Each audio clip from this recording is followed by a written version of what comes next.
ewan ko kung feeling ko fashionable lang kami. Dahil, ano naman kasi, seminarista kami. So, talagang seminaryo lang at klase yung pinupuntahan ko. Pero noon, uso yung Birkenstock with socks.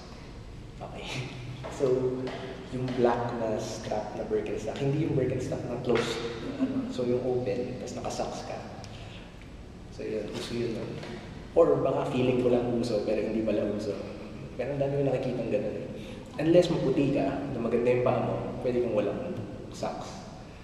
So, yun. Tsaka, uso rin nun yung mga round neck na shirt na stripes. Na maninipis yung stripes, na maluluwag. Tapos loose na pants.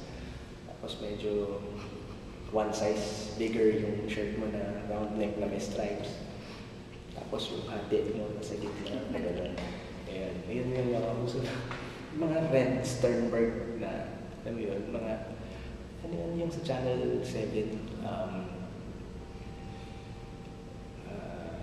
yung katapat ng gimmick, yung TGIS, si Angelo, ganyan, yung hati sa gitna.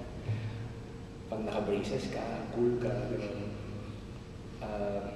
Pero noon, mga panahon na yun, sa girls, siguro, na-imagine ko lang na pinakamaganda para sa akin na nagdadamit si Mikey Coangco. Kasi ang linis niya eh. Silang magkakapatid.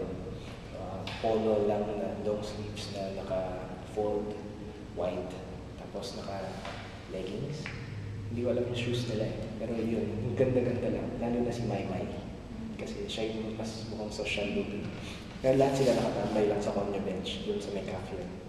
Sila Hans Montenegro, sila Gordon, yung anak ni Dick Gordon, si Mikey Coangco.